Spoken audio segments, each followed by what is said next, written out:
half a mil left off the left side of the Left side? small gong. Off the small gun. Yeah, buddy. What? You got a lot more confidence than I do. Boom, impact. Holy shit. Oh yeah, that's me, making hits on a 500-yard steel gong the size of a steering wheel. Big deal, you say? Well, it is for this guy.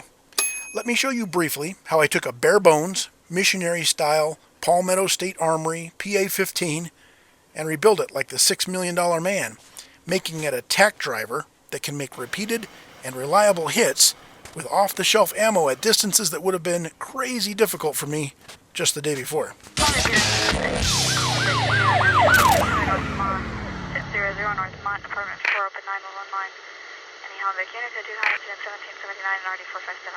We start with a little-known rifle maker located in Boise, Idaho that does business from a nondescript factory in the heart of the city.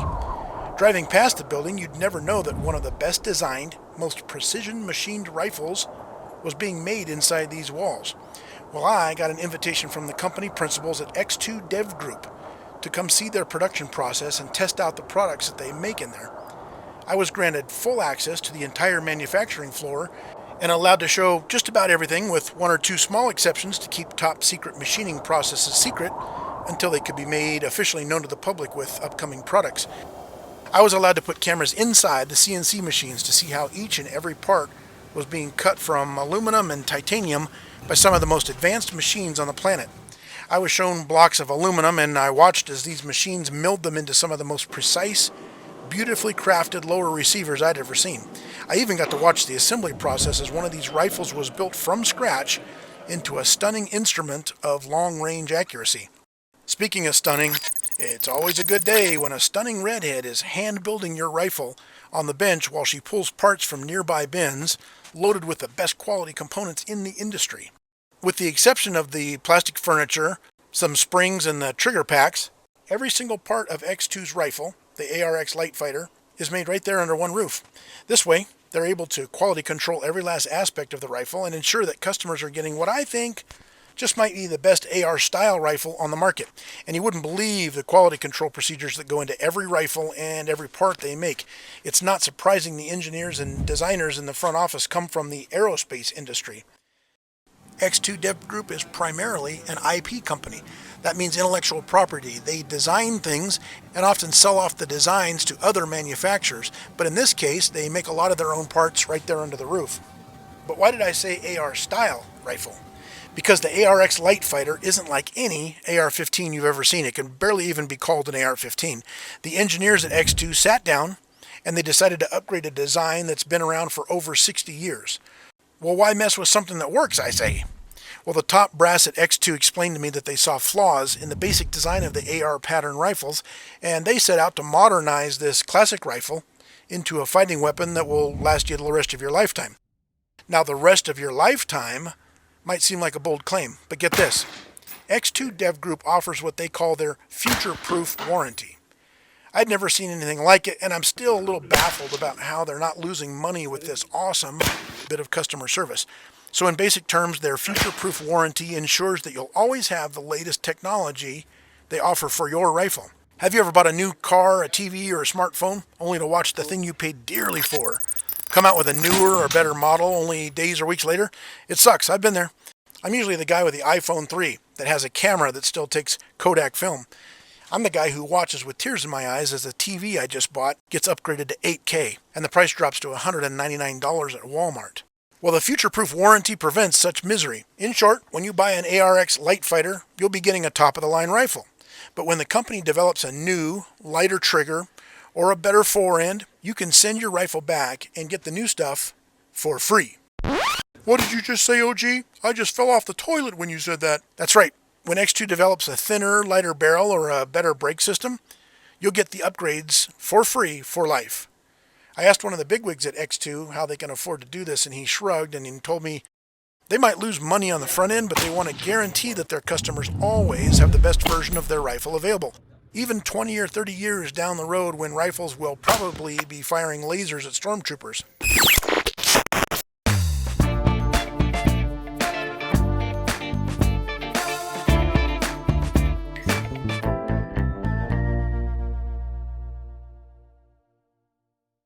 Before I left home for my 2-day tour of the X2 compound, I was asked to bring a rifle of my own that they would rebuild to shoot unbelievable groups at crazy distances. I don't remember their exact claim, but I was a little doubtful. But I looked around the danger outpost and found this bare bones Palmetto State Armory blemished PA-15 that I bought for about $500. I bought it to be used as a platform rifle to test optics and slings and other stuff like that. I was almost embarrassed to uncrate this rifle inside the X2 facility. It was like carrying around a paper plate with cheap Walmart hot dogs at a fancy black tie wedding. The X2 folks aren't snooty black tie people, though. They're some of the nicest, most down-to-earth people I've ever met in the industry. They've hired some of the best machinists and designers in the region, and they often grab them away from other companies that make the kind of gear I'm actually used to, the Walmart hot dog kind of gear. I took my basic PSA rifle, and I handed it to Amy the Rifle Whisperer. Remember the redhead I mentioned earlier? Well, she expertly applied a little heat and determination, and eventually we were able to pound off the PSA gas block and front sight tower. Well, then Amy unscrewed the PSA barrel, and in only a few minutes had X2's Trident fluted barrel attached and timed. This was the part that was evidently going to make me able to shoot out to 500 yards with ease. Now, I still had my doubts, not that their gear would do the job, but that I could make the shots. I do most things in my life under the flag of operator error. So on day 2, I drove back down the mountain and met the X2 crew at the Nampa Rod and Gun Club. Jeremiah, the resident long-range expert for X2, loaned me a Riton 1 to 10 power LPVO, and then he glassed paper targets out to 100 yards just to make sure that me and the rifle were on target before we really stretched its capabilities. Eventually we made our way over to the steel range, with gongs placed from 100 to 600 yards away.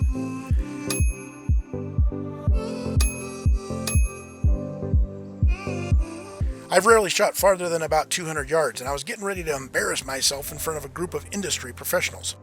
One thing I knew I could do, though, was fly a drone out to 500 yards. With Jeremiah once again on the spotting scope, it took me about 5 rounds to finally hit steel at 200 yards. That's that 200-yard steel. Big whoop, you say? Well, I was rather impressed with myself. Then a few clicks later, I was smacking steel at 300 and 400 yards, but 500? I could barely see the dang steel gongs because of the severe mirage distorting my view downrange. You got a lot more confidence than I do. Boom, impact. Holy shit.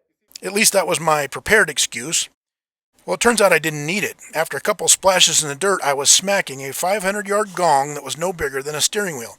And even weirder is that I was doing it over and over again. Now, I can't think of the last time I had so much fun with an AR-15. They're great rifles, but they're a little underwhelming on the range after so many years. And remember, this was still a PSA blemished lower with a simple barrel swap out to the 16-inch Trident barrel. I forgot to mention the awesome VF-18X forward brake that X2 slapped on for me. This is one amazing piece of machine work, and you wouldn't believe the hours of R&D that went into the design of this thing. X2 also builds and sells their own charging handle that they call the Jackal X, and they were nice enough to toss one of those onto my upper receiver as well. This thing can't bind up, and it's simple to activate from either side using only one finger. And that's not always possible with like mil-spec chargers or even some of the fancy pants chargers that I own. I wanted to see how the rifle works for average Joes like me, though. Guys who don't really need a long-range gun but love having the ability to use their short little 16-inch home defense rifle for that purpose. We went to a CQB range and I ran my bastardized rifle as a close-range weapon with a Aimpoint T1 micro on top. I engaged multiple targets with fast shots, and that fluted Trident barrel stayed cool to the touch, but that badass muzzle brake kept the rifle flat and on target. Not that a basic AR is really all that difficult to shoot. The odd thing, other than why it was 106 freaking degrees in Boise, Idaho, was that the VF-18X brake actually directed the gases forward, but did so in a way that reduced recoil without blasting out the ears of the shooters next to me. Yeah, the gases are pushed forward, making the brake work better than anything I've ever used. I saw one cut in half on the conference table there in the offices of the X2 dev group, and the interior machine work was more complex and confusing than the Clintons' marriage.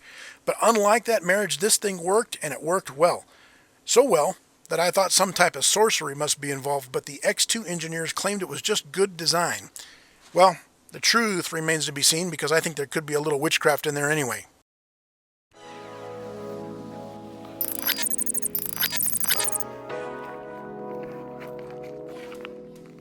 That's classy. That's classy for the video. I also got to shoot their full ARX light fighter rifle out there on the range. I'd held one of their bolt carriers in the factory, and the thing was about half the weight of any bolt carrier I'd ever owned. Well, they make these damn things out of titanium. Yeah, titanium, and it makes the entire rifle super light.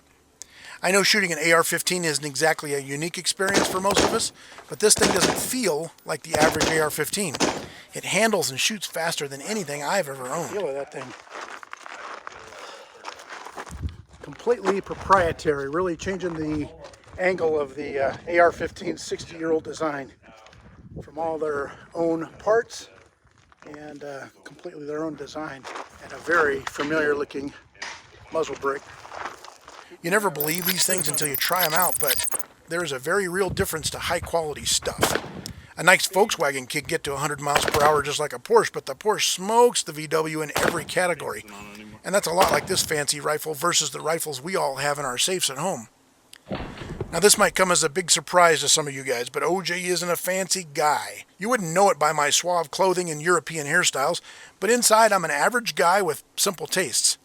I normally roll my eyes at over-engineered stuff because it's usually unnecessary and overpriced. It's a solution looking for a problem.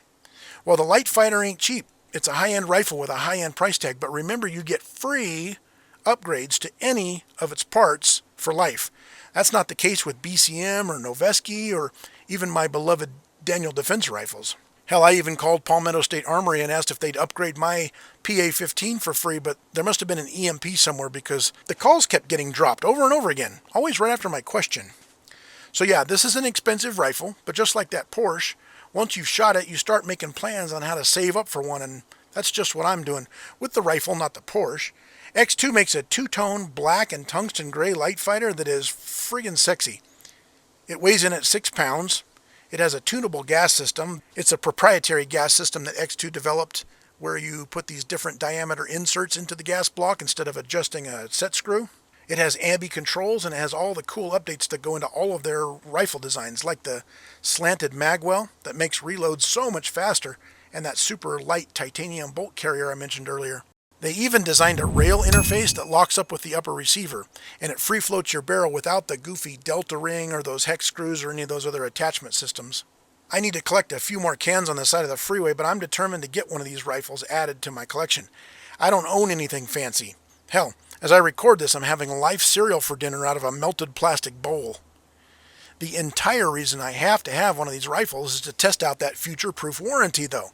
I hear they're designing a secret new barrel that's thinner and lighter, and it would be the coolest thing ever to get free updated parts swapped onto my rifle anytime they come out with a new design. So if your Uncle Henry just passed and left you a few dollars, or if you just have a few rifles like I do that just sit around and could maybe be liquidated, or maybe you're just a small town coke dealer, you might want to look into the X2 Dev Group's ARX Light Fighter.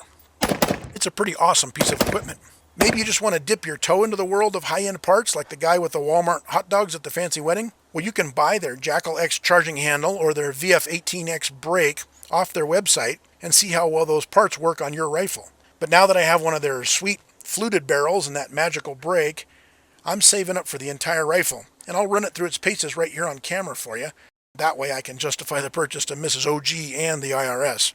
So I want to thank the folks down at X2 Dev Group in Boise, Idaho for having me down 2 days, letting me shoot tons of their ammunition. It was an awesome tour and I very much appreciate their hospitality. It's a really great group of people, the kind of people that make you feel like family the minute you step in the door. And in addition to that, they make one outstanding product. It's unbelievable the quality that goes into these things. Hey, if you guys want to help support OG's Danger Show, I'm going to leave a link down here in the description section to my Patreon page. You can join us over there, or if you prefer getting a little more out of your donation, I'm also going to put a link down here to Southern Gals Crafts. That's a small mom and pop shop in Coffeyville, Alabama that is now making all of the Danger Show merch. And every time you buy a shirt or a hoodie or a cup, mug, any of that crap, you're helping out OG's Danger Show while getting a cool piece of equipment for yourself. Hey, I'm going to wrap it up, but I want you guys to stay safe out there. I want you to stay armed whenever and wherever you have the ability to do so. I don't know if you've seen the news, but these are crazy times.